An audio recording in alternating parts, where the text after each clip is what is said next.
आउने शेर्पा समुदायका मैले मान्नुपर्ने माननीय जीवहरू राज्य संरचनाका विभिन्न स्थानीय र संघीय संरचनाहरूमा आफ्नो भूमिका खेल्नुहुने, सरकारका भूमिका खेल्नुहुने जनप्रतिनिधिहरू र यो शेर्पा संघको संघीय अधिवेशनमा सफलतापूर्वक सम्पन्न गर्नको लागि देशका विभिन्न ठाउँबाट उपस्थित आम शेर्पा समुदाय लगायत पत्रकार मित्रहरू सबैमा मेरो व्यक्तिगत तर्फबाट र शेर्पा संघको यो संघीय सल्लाहकारको तर्फबाट पनि यहाँहरूलाई हार्दिक प्रसिद्धिले भन्न चाहन्छु। हामी यो अधिवेशन गरिरहँदा हाम्रो प्रमुख अतिथिज्यूलाई पनि मेरो अलिकति ध्यान आकर्षण गर्न चाहन्छु।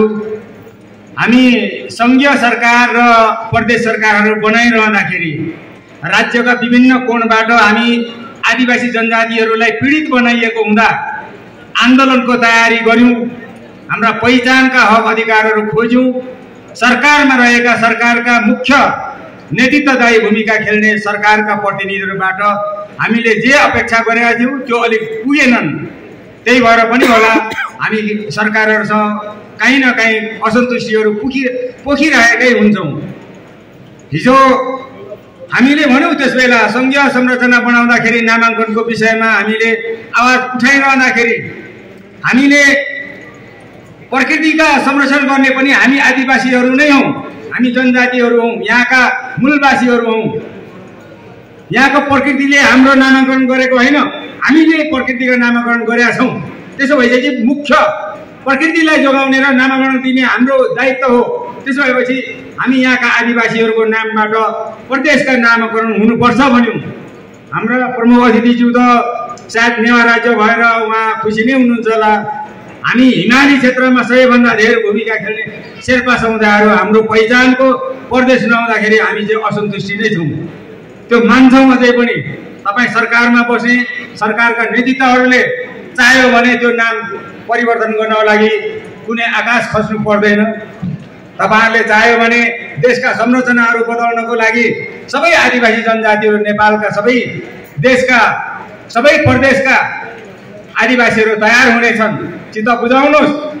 हामीलाई पनि राज्य सत्तामा राज्यका विभिन्न संरचनाहरूमा त्यहाँ पहुँचमा पुगेर राज्य सत्ताको अभ्यास गर्ने अवसरहरू दिनुहोस्। हामीले मागेको यही नै हो।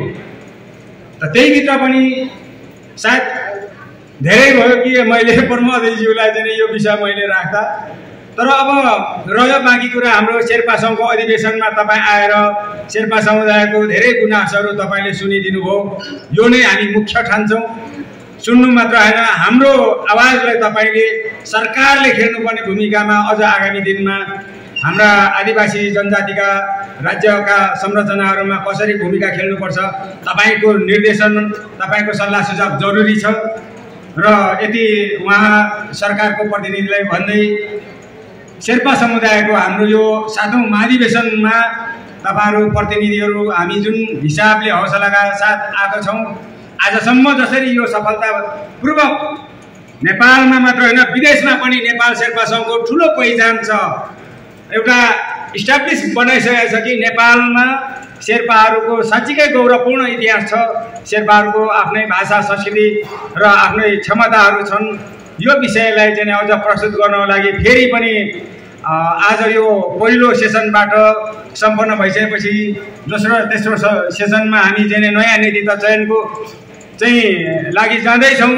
तपाईहरु सबै प्रतिनिधिहरू, पर्यवेक्षकहरू र यसभन्दा अगाडिका चाहिँ अध्यक्ष गर्नुहुने विभिन्न पटक चाहिँ भूमिका खेल्ने अध्यक्ष, पूर्व अध्यक्षहरू र सल्लाहकारहरूबाट एउटा राम्रो चाहिँ आगामी दिनमा पनि यो संघलाई अझ व्यवस्थित र मर्यादित बनाएर देशभरि हाम्रो चाहिँ अब शेर्पा समुदायलाई सही पहिचान र आफ्नो आवाज ठिक ठाउँमा चाहिँ हामीले एकबद्ध भएर चाहिँ जानको लागि तपाईहरुको अब आउने बढ्ने कार्य समितिको चाहिँ भूमिका रहोस्।